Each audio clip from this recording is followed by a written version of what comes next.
Le 20h, bienvenue et merci de vous informer sur RTI 1. À la une ce soir, le chef de l'État ivoirien a eu un entretien avec son homologue français, Emmanuel Macron, au palais de l'Élysée. Les deux chefs d'État ont échangé sur le renforcement de la coopération entre la Côte d'Ivoire et la France, au regard notamment des grands défis mondiaux du moment.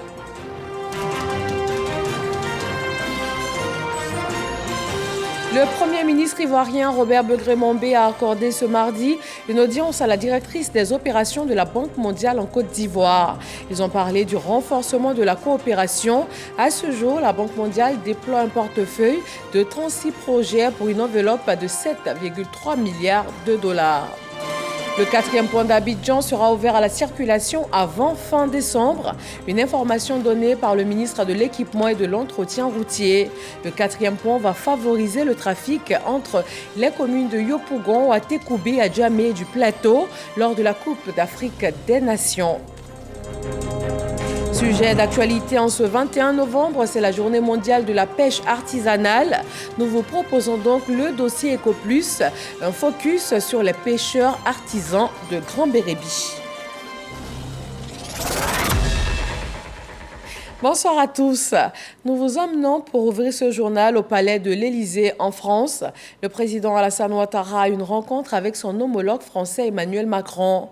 Les deux chefs d'État ont échangé sur les voies et moyens de renforcer la coopération entre la Côte d'Ivoire et la France au regard des défis mondiaux du moment. Ils ont également évoqué la nécessité d'accroître les échanges commerciaux et les investissements en Côte d'Ivoire. Avant cette rencontre de Paris, le président Alassane Ouattara était à Berlin, en Allemagne, hier lundi. Il a pris part à la conférence de haut niveau sur l'initiative Compact avec l'Afrique du G20. Le président ivoirien a participé à un panel, occasion mise à profit pour parler des atouts de son pays, la Côte d'Ivoire, et inviter les opérateurs économiques allemands à venir y investir dans des secteurs clés comme l'eau ou encore l'électricité. Chiram Kofi Aboulin. Un sommet, le 4e du G20 sur l'investissement à l'occasion de la 5e édition de la conférence de haut niveau du Compact avec l'Afrique du G20. Il est accueilli ce lundi 20 novembre 2023 par Berlin, la capitale de la République fédérale d'Allemagne. Le président de la République de Côte d'Ivoire, Alassane Ouattara, y a pris part. En sa qualité de hôte de la rencontre, le chancelier de la République fédérale d'Allemagne, Olaf Scholz, a souligné la nécessité d'accroître et de renforcer les investissements privés dans le but de maintenir le rythme de croissance et accélérer par la création d'emplois la transformation du continent africain. Même son de cloche pour le président des Comores, Assoumani Azali. En tant que président en exercice de l'Union africaine, il a évoqué les défis à relever avec notamment la mobilisation des ressources pour le financement des économies africaines. Pour sa part, le président ivoirien Alassane Ouattara, intervenant à l'occasion d'un panel sur le rôle du secteur privé allemand, a salué l'initiative Compact avec l'Afrique du G20, tout en mettant l'accent sur les investissements privés allemands en faveur de la Côte d'Ivoire. Je voudrais indiquer que nous avons des relations très fortes avec l'Allemagne et la République fédérale. Et nous sommes heureux, surtout parlant au secteur privé ici, de constater que le nombre d'entreprises allemandes en Côte d'Ivoire a quasiment triplé en 5 ans. Je me réjouis de présenter les atouts de mon pays et de dire que la Côte d'Ivoire est un petit pays de 30 millions d'habitants, mais qui est marqué par sa stabilité. Et nous avons également la paix et la sécurité. Bon, dans ce monde où la question sécuritaire est difficile, je crois que c'est un environnement où les investisseurs peuvent se sentir totalement en sécurité. Le pays est en paix. Et dire que c'est un pays aussi qui respecte les droits des personnes, les droits des entreprises. Et ceci est très important pour les investisseurs privés. Nous avons été félicités par les investisseurs en ce qui concerne la notation de notre pays, qui montre que c'est l'un des rares pays. Je crois que maintenant, avec le Maroc, qui a une notation positive au niveau des marchés internationaux, ceci s'explique par le cadre macroéconomique qui a été stable, une très bonne performance, un taux de croissance d'environ 7% par an depuis 2012, avec des investissements sociaux importants, notamment dans le domaine de l'énergie. Le domaine de l'énergie, parce qu'évidemment, les industries ont besoin d'énergie, pas seulement les consommateurs, les citoyens. À donner un exemple, nous avions un taux de production d'électricité de 40% en 2011. Aujourd'hui, nous sommes quasiment à 98%. Tous les villages de plus de 500 habitants ont de l'électricité. En matière d'eau potable aussi, nous avons fait des progrès considérables et nous continuerons, mais c'est un secteur où je voudrais encourager les entreprises allemandes à venir investir dans ce secteur, surtout connaissant la qualité et la réputation des entreprises allemandes dans ces deux secteurs, que ce soit l'eau ou l'électricité. Parce que je tiens beaucoup à une économie non seulement libérale, mais diversifiée. Et nous avons besoin, dans ces deux secteurs, d'une ouverture à de nombreuses entreprises. Et je pense que les entreprises allemandes peuvent avoir une bonne opportunité. Par ailleurs, quant aux deux sections de travail de la 5e conférence de haut niveau du Compact avec l'Afrique du G20 sur le renforcement de la coopération économique, entre autres, elles ont permis au président Alassane Ouattara ainsi que ses pairs de réitérer leur appel pour les investissements privés massifs en faveur du continent africain. Enfin, une autre rencontre à laquelle le président de la République, Alassane Ouattara, a été invité. C'est le déjeuner de travail offert par le président de la République fédérale d'Allemagne, Frank-Walter Steinmeier. C'est le palais Bellevue qui a servi de cadre à cette rencontre. Et sur place, à Berlin, le ministre des Finances et du Budget, Adama Coulibaly, et la ministre allemande de la Coopération et du Développement ont procédé à la signature d'un nouvel accord de coopération. Il est dénommé Partenariat pour le climat et le développement, avec un budget alloué de 360,7 milliards de francs CFA. Il met en première ligne la lutte contre le changement climatique. Dans une déclaration d'intention commune, les deux pays affirment leur volonté de mettre en œuvre de manière cohérente l'accord de Paris sur le climat et les contributions fixées au niveau national. De retour sur le sol ivoirien, voyons cette rencontre ce matin à la primature.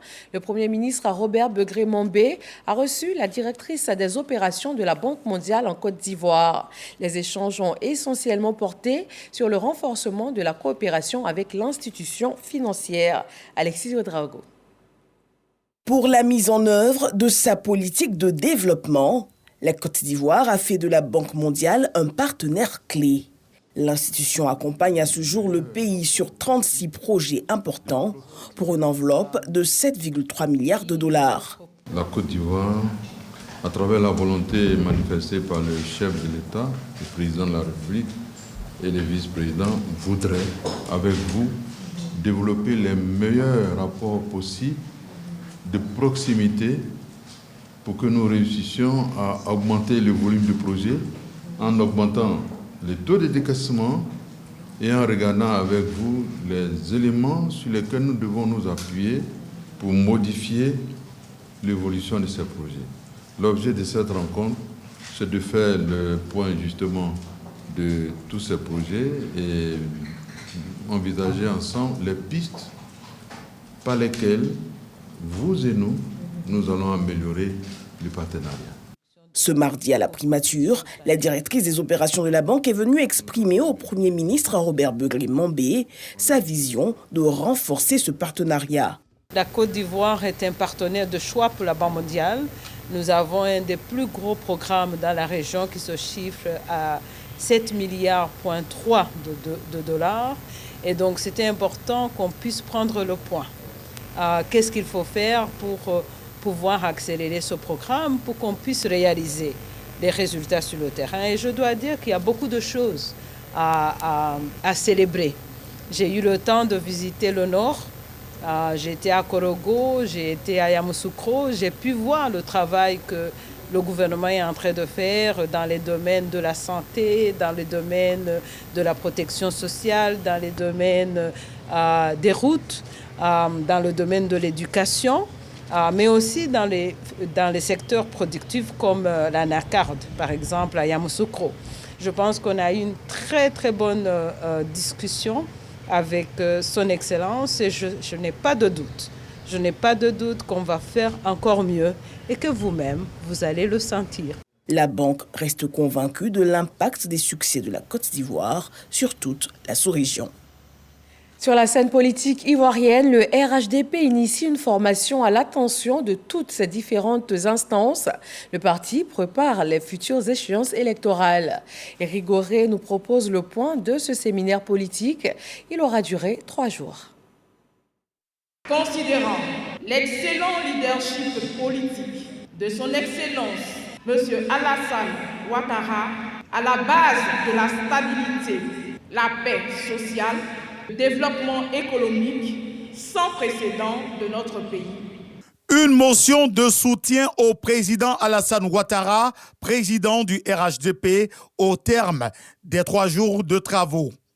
Un succès, selon les organisateurs, au regard de la mobilisation des militants issus de toutes les entités du parti. La présidente du séminaire, la ministre d'État, Anne Désiré Ouloto, se réjouit. Avec une participation exceptionnelle. Atelier 1, bilan des élections locales et sénatoriales de septembre 2023. 126 participants sur 126 attendus, soit un taux de 100% de participation. 2025 n'est plus loin et les oufouettistes en sont conscients.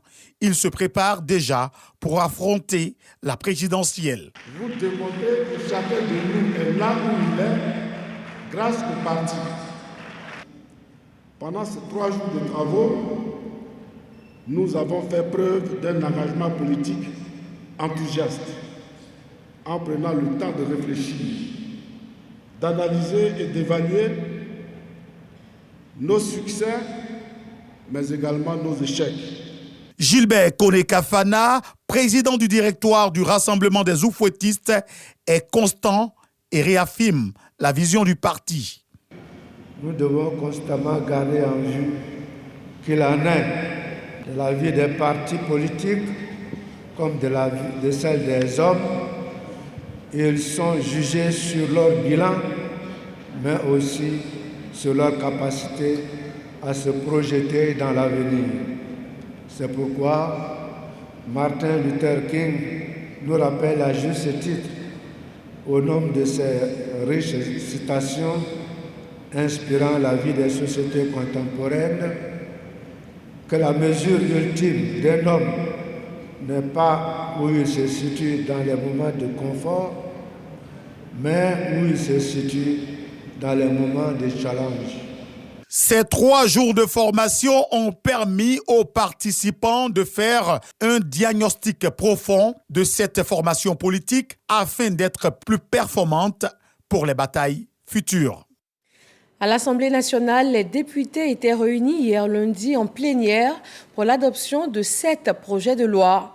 Au nombre des textes examinés, le budget 2024 de l'État, chiffré à plus de 13 720 milliards de nos francs.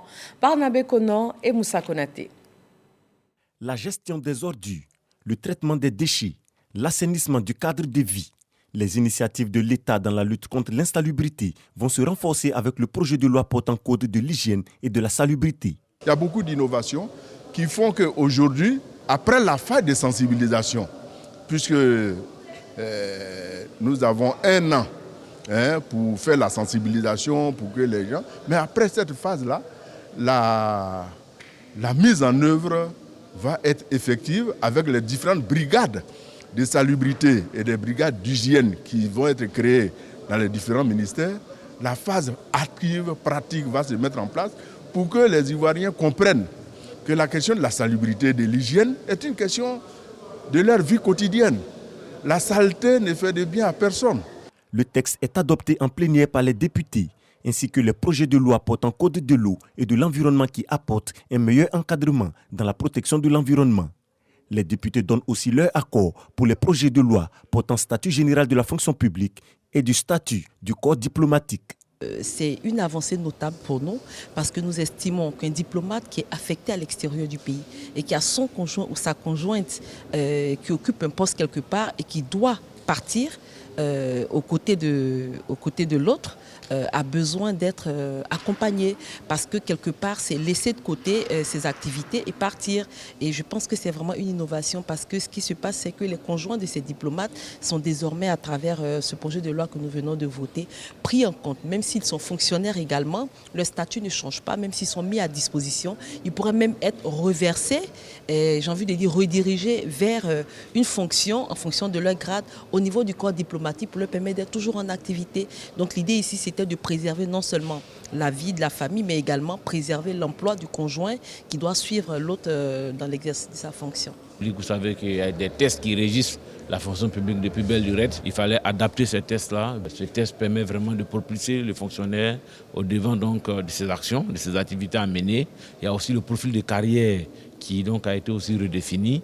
Et là, un élément important, le mandatement. Aujourd'hui, le fonctionnaire ne peut plus attendre 1 an ou 2 ans avant de toucher son premier salaire. Des dispositions sont prises pour qu'après peut-être 6 mois, et même bientôt peut-être 3 mois, il puisse même avoir son premier mandatement. Donc voici des points essentiels qui ont été apportés à ce test et qui ont amélioré donc ce test pour permettre donc aux fonctionnaires d'être un peu plus heureux. Au total, 7 projets de loi examinés et adoptés par les 220 députés présents à cette séance plénière, présidée par le président de l'Assemblée nationale, Adama Bictogo. Et on parle de processus électoral en Afrique. Le réseau pour l'excellence de l'enseignement en Afrique de l'Ouest a tenu sa 9e assemblée générale. Ce rendez-vous entre experts des questions électorales a permis aux participants de procéder à un partage d'expériences et surtout de faire des recommandations sur des élections crédibles en Afrique de l'Ouest. Le reportage de Souleymane Donisongou et Ablaye Koné. À l'ouverture de la 9e Assemblée générale du RESAO qui se tient à Abidjan, les participants au Symposium 2023 peuvent apprécier le bilan satisfaisant de la CEI et son président, dont le mandat prend fin à la tête de l'institution régionale. L'objectif, c'est de constituer une plateforme d'échange d'expériences entre les commissions électorales de l'Afrique de l'Ouest. Et ce réseau a fait son bout de chemin sur toute la ligne pendant les 2 ans.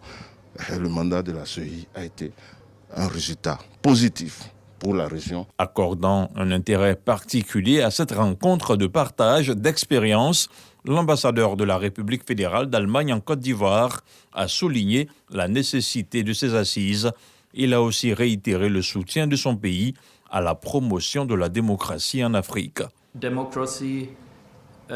Comme nous pouvons le remarquer, la démocratie n'est pas une chose acquise et les élections sont nécessaires pour le renforcement de la démocratie. Le président sortant de l'institution n'a pas manqué d'expliquer le bien fondé de cette rencontre d'échange et de partage. Le RESAO souhaite tirer profit des expériences multiples ou des bonnes pratiques observées ça et là en matière électorale et les mettre à la disposition des organisations ou des organismes de gestion électorale membres du RESAO. Précisément en relation avec le mandat du RESAO qui est d'assurer la promotion d'élections libres, crédibles dans l'espace de la CEDEAO. Ce symposium enregistre la participation de plusieurs présidents d'institutions gardiennes des processus électoraux. Je vous donne lecture d'un communiqué de la CEI dans le cadre des préparatifs des élections municipales et régionales partielles du 2 décembre 2023. La commission électorale indépendante invite les candidats tête de liste des circonscriptions concernées à une réunion d'information et d'échange le mercredi 22 novembre 2023 à 13h précise à son siège d'Abidjan, Cocody, de Plateau. Cette séance de travail sera suivie de la remise des documents électoraux, spécimens de bulletins de vote et affiches. Une carte nationale d'identité sera exigée pour le retrait de ces documents. Les représentants des candidats tête de liste devront se munir en outre d'un mandat dûment signé. Au regard de l'importance du sujet, la présence effective des candidats tête de liste et celle des représentants des partis ou groupements politiques qui parrainent des candidats est vivement souhaitée. Le présent communiqué tient lieu d'invitation personnel. Visitons maintenant le chantier du 4e pont d'Abidjan. Il sera ouvert à la circulation avant fin décembre. L'information a été donnée cet après-midi par le ministre de l'Équipement et de l'Entretien routier. Ainsi, le trafic entre les communes de Yopougon, Atekoubé, Adjamé et Plateau sera beaucoup plus aisé lors de la Coupe d'Afrique des Nations. Mama Traoré. Tous ces ouvrages-là, qui initialement n'étaient pas pour la CAN, mais ça permet quand même de décongestionner la circulation. Une précision qui a son sens selon le ministre de l'Équipement et de l'Entretien routier. Quoiqu'il a pour mission d'ouvrir le 4e pont à la circulation afin de désengorger le trafic entre les communes de Yopougon, Atekoubé, Adjamé et Plateau pendant la Coupe d'Afrique des Nations, une exigence du Premier ministre Robert Begré-Mambé lors de sa visite de chantier le 2 novembre dernier. Si le pont principal au-dessus de la lagune Ébrié est achevé, le viaduc de franchissement d'Adjamé, lui, continue de pousser. Côté Atekoubé, Amédé Kouakou constate la sortie de terre de la station de péage. Reste des défis à relever au niveau de la traversée de Yopougon. Quand vous passez par le 2e pont de Yopougon, donc quand vous venez, vous allez croiser donc, la route qui vient donc du 4e pont. Donc là, les aménagements au sol vont se faire. Alors, entre l'ouvrage qui se retrouve sur la voie qui va au sapeur-pompier et la voie ici qui vient donc du 2e pont de Yopougon, M. le Premier ministre avait constaté qu'il y avait des problèmes de remblai au milieu. Nous sommes sur ce remblai, on va prendre toutes les dispositions pour que la route chaussée tout terminée avant le 15 décembre. Célérité certes, mais exigence sur la qualité des travaux. Vous voyez, malgré tout, nous sommes là, il pleut. Quand il pleut, normalement, on ne fait pas la route. Les engins sont à l'arrêt, mais chaque fois que les conditions deviennent favorables, nous continuons donc les travaux. Donc faites-nous confiance, les travaux seront de qualité. Taux d'avancement global du 4e pont à ce jour, 93%. Livraison prévue dans la 2e moitié du mois de décembre. Un deuxième communiqué dans ce journal, la coordination des syndicats du secteur de la santé, Cordi Santé, en dépit de l'existence de cadres d'échange ouverts depuis plusieurs semaines par leur ministère de tutelle et celui en charge de la fonction publique, a décidé d'observer un arrêt de travail dans tous les établissements publics sanitaires. Le constat fait ce mardi 21 novembre 2023 relève que les fonctionnaires et agents de l'État du secteur de la santé, dans leur très grande majorité, étaient présents à leur poste de travail, tant à Abidjan qu'à l'intérieur du pays.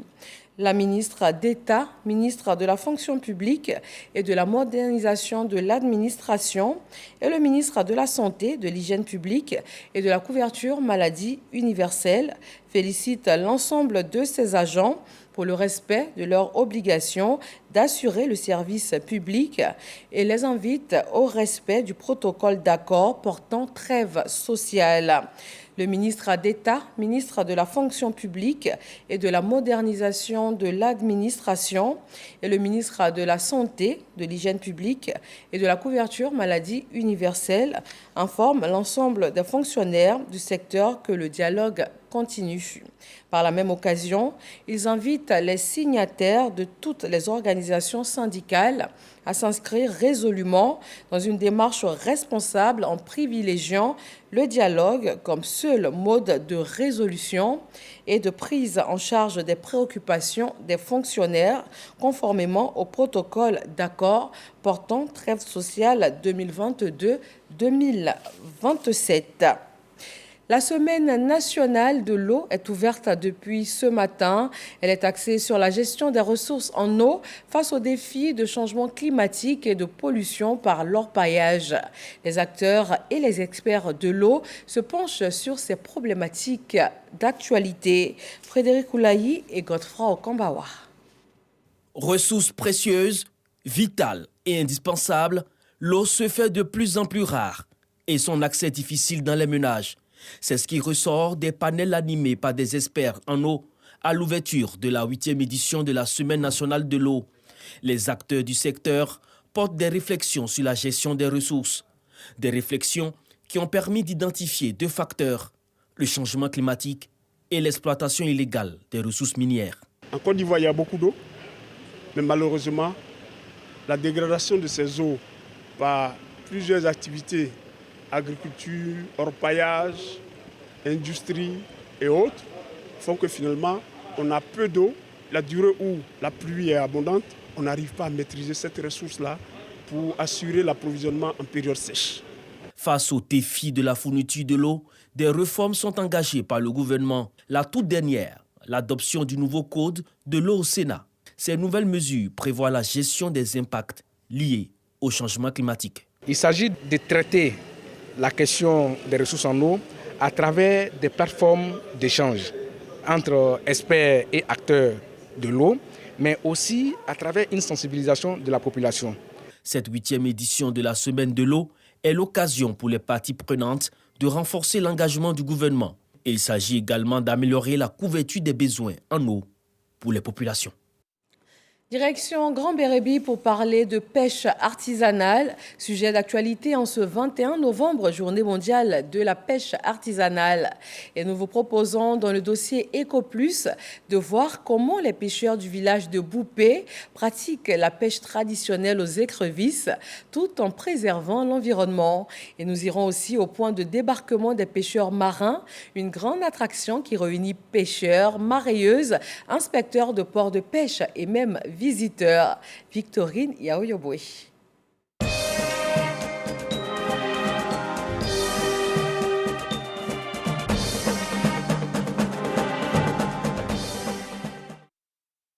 Grand Bérébi, il est 7 heures, non loin de là où le Néro, un affluent du fleuve Cavali, se jette dans l'océan Atlantique.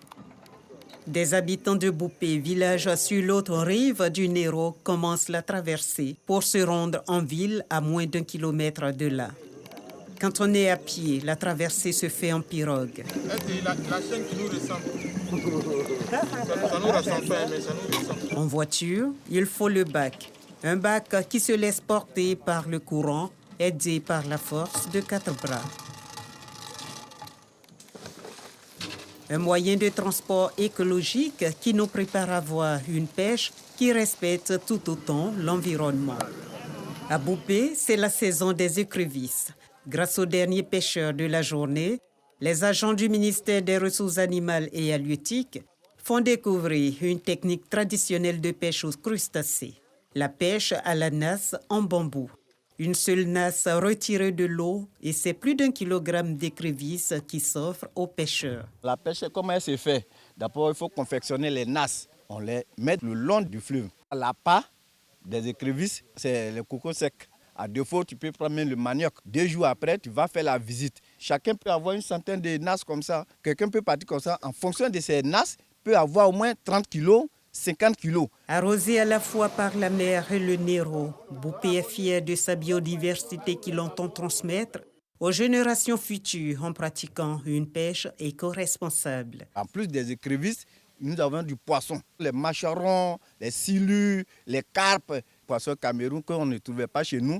Souvent, on retrouve ça ici. C'est cette eau-là qui nous nourrit depuis nos ancêtres. Donc, on la préserve. L'orpaillage, ça n'existe pas chez nous ici. Les produits toxiques, on les éloigne, en tout cas, de cette eau-là. Si on les détruit demain, quel sera aussi l'avenir de nos enfants qui vont utiliser cette eau-là? De la pêche traditionnelle à Boupé à la pêche motorisée au point de débarquement de Grand Bérébi, nous avons affaire à des pêcheurs artisans qui travaillent à approvisionner les marchés de produits halieutiques frais. Depuis l'année 2022, nous avons eu environ 368 tonnes en poisson et puis 6,81 tonnes en crustacés. La particularité de Grand Bérébi, ce sont les espèces nobles, les méous, les coubines qu'on appelle communément les bars et puis bon, les sosos, les ombrines. À peine sorties d'Épinasse, les prises du jour sont inspectées par les agents du poste de pêche de Grand Bérébi avant la mise en vente. Nous assistons au premier débarquement des produits halieutiques du petit Japon. les agents procèdent à l'inspection. Tout se passe bien, voilà, avec le contrôle. Maintenant,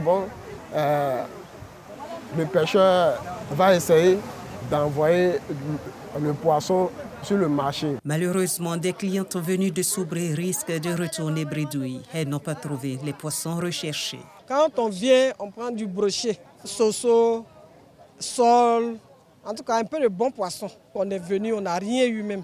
Ça fait beaucoup une perte pour nous. Ces faits montrent le poids socio-économique de la pêche artisanale pour les populations. Toute chose qu'encourage la communauté nationale et internationale chaque 21 novembre, Journée mondiale des pêcheurs artisans et des travailleurs de la mer. 80 à 90% des produits du débarquement sont de la pêche artisanale. Ça donne l'importance de cette pêche et qu'il faut l'accompagner. Nous prévoyons sensibiliser sur les bonnes pratiques de pêche, les sensibiliser sur la nécessité pour eux de continuer à débarquer sur le site pour garantir la qualité des produits de pêche. En venant au débarcadère, ils contribuent à nous donner les statistiques de pêche pour voir la tendance du secteur, mais en même temps, leur faire part de tous les services qu'offre le débarquement en tant qu'institution, structure de l'État. La Comafat, partant de son statut d'organisation intergouvernementale régionale spécialisée dans la promotion de la coopération halieutique entre les États africains riverains de l'océan Atlantique, fait du développement durable de la pêche artisanale un axe majeur de sa stratégie. À cet effet, à travers toutes ces activités, elle incite les États à adhérer aux actions internationales qui visent à assurer la durabilité de la pêche artisanale.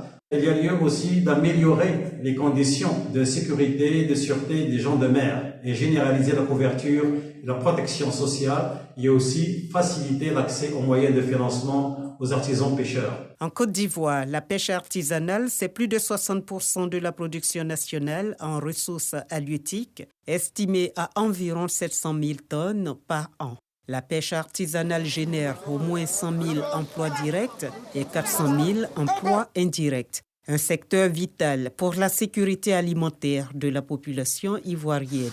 C'est pourquoi le gouvernement continue d'œuvrer à mettre en place des mécanismes pour rendre plus viable cette filière de la pêche artisanale en Côte d'Ivoire. Et nous quittons l'air marin de Grand Bérébi pour les cités universitaires. La nouvelle loi sur l'enseignement supérieur et la recherche scientifique est expliquée aux étudiants et au personnel enseignant. Et qui de mieux que le ministre Adama Diawara, porteur de cette loi, pour mieux en parler. Il s'est rendu à l'université de San Pedro. Sam Conan. Amphithéâtre 500 places. Le ministre de l'Enseignement supérieur et de la recherche scientifique face aux étudiants et au personnel enseignant de l'Université de San Pedro. Adama Diawara est venu expliquer les articles clés de la nouvelle loi sur l'enseignement supérieur. Un exposé apprécié dans l'ensemble. Nous sommes très satisfaits de la présentation de M. le ministre. Nous, en tant qu'enseignants-chercheurs, ça nous permet de pouvoir avoir des financements pour nos différentes recherches. Et ça permet aussi, en tant qu'enseignants-chercheurs, de pouvoir administrer des cours qui sont en phase avec les réalités socio-économiques. L'Université San Pedro s'inscrit dans la loi nouvelle sur l'enseignement supérieur qui booste l'enseignement. Selon Adama Diawara, cette nouvelle loi induit un certain nombre de réformes. Entre autres, le cas des étudiants, pour augmenter le rendement interne de notre système, tous les nouveaux bacheliers qui sont orientés dans les universités publiques auront droit à 1 mois de cours de mise à niveau sur les matières principales de leur filière. Ensuite, au lieu d'attendre la fin du semestre pour être soumis à un seul examen de fin de semestre, ils vont devoir faire des interrogations écrites pendant les séances de travaux dirigés, qui vont compter pour 10% dans la note finale. Faire également des devoirs de week-end qui vont compter pour 30% et évidemment l'examen de fin de semestre qui va compter pour 60%. Et il y a également d'autres dispositions qui sont inscrites dans la loi, telles que la sélection lors de la transition d'un cycle à l'autre. Pour le premier responsable de l'enseignement supérieur et de la recherche scientifique, l'objectif de cette nouvelle loi est l'amélioration de la gouvernance et la résolution des problèmes systémiques en faveur des étudiants. Nous vous proposons maintenant un communiqué émanant du ministère de l'Éducation nationale et de l'alphabétisation.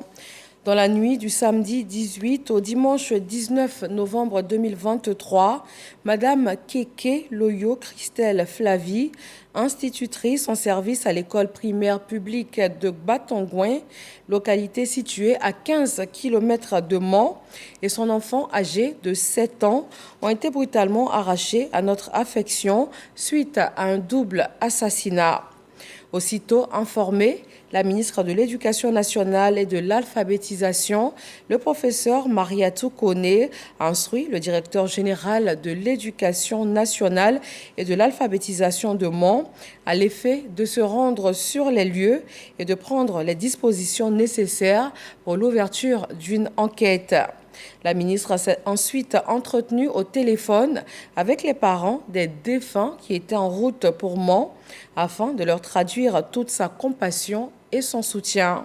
Suite à la plainte portée auprès des autorités compétentes, le présumé auteur de ce crime a été interpellé et mis aux arrêts ce mardi 21 novembre 2023.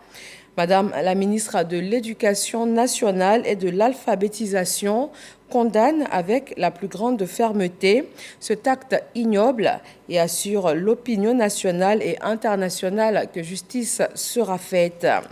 Elle exprime par la même occasion sa compassion à l'ensemble des membres de la communauté éducative, en particulier aux institutrices et instituteurs déployés sur l'ensemble du territoire national. On parle d'audiovisuel. Le Salon international de l'audiovisuel se poursuit dans la capitale économique ivoirienne. Radio, diffusion, télévision ivoirienne RTI a tenu une rencontre avec les acteurs du domaine. Elle a porté sur les moyens et stratégies à mettre en place afin de créer un marché de consommation des productions locales. Koné Amakadi et Jean-Marc Djadi. Plus d'une centaine d'experts de l'audiovisuel en réflexion sur la croissance de l'industrie audiovisuelle en Afrique à l'invitation du média du service public, la radiodiffusion télévision ivoirienne, RTI. Leur leitmotiv, révolutionner le marché local au travers de la hausse des consommateurs de films, d'émissions et autres productions audiovisuelles. La population africaine est estimée à plus d'1 milliard de personnes selon les Nations Unies. Au vu de ces chiffres, le marché africain enregistrera 13,72 millions d'abonnés africains au contenu audiovisuel à l'horizon 2027 et 700 millions d'abonnés aux smartphones en 2025, selon les spécialistes. Une opportunité pour les distributeurs et promoteurs de l'audiovisuel ivoirien et africain. Aujourd'hui, des gros acteurs qui vont arriver sur le marché africain et il faut que l'Afrique réponde rapidement en créant également ses propres maisons de distribution, de production et surtout est le capital humain qu'il faut. Cette rencontre d'échange est l'une des attractions du Salon international du contenu audiovisuel SICA 2023. Elle consacre l'importance des enjeux liés aux perspectives économiques du secteur de l'audiovisuel. On parle de nécessité de formation, parce que ça aussi c'est une des clés du succès, la formation qualitative des jeunes Africains. On estime environ à peu près 160 millions de jeunes qu'il faut bien former, bien connecter au monde de la technologie pour accompagner cette industrie-là. Le financement était au cœur des débats, c'était connu. La question évidemment de l'encadrement juridique institutionnel pour que ce secteur qui produit de la richesse connaisse un vrai développement. La radiodiffusion télévision ivoirienne s'engage avec les producteurs africains à promouvoir l'industrie audiovisuelle en tant que moteur de l'emploi à l'ère du numérique. Ce concept, Breakfast by Abidjan Film Summit de la RTI, est aussi la découverte de la Côte d'Ivoire comme hub de l'audiovisuel africain. La Côte d'Ivoire aussi présente au Salon des maires et des collectivités locales de France qui se tient depuis ce matin au Parc des Expositions de Paris. Plusieurs maires ivoiriens y ont été conviés afin de partager leurs expériences avec leurs collègues de l'Hexagone. Adama Bictogo, le maire de la commune de Yopougon, la plus grande commune de Côte d'Ivoire, a été reçu par Anne Hidalgo, la maire de Paris, ville hôte de l'événement. Leurs échanges ont porté sur le défi de leur commune respectives. Sur place en France, je rappelle que le chef de l'État Alassane Ouattara a eu une rencontre avec son homologue Emmanuel Macron. Les deux chefs d'État ont donc échangé sur les voies et moyens de renforcer la coopération entre leurs pays respectifs. Ils ont également évoqué la nécessité d'accroître les échanges commerciaux et les investissements en Côte d'Ivoire. Et c'est la fin de ce journal. Restez surtout sur RTI 1. Retrouvez à 20h50 le débat. Le thème ce soir, quelle succession après le décès du conjoint? Que dit la loi? Retrouvez donc cette émission tout à l'heure sur les antennes de RTI 1. Très bonne fin de soirée et à demain.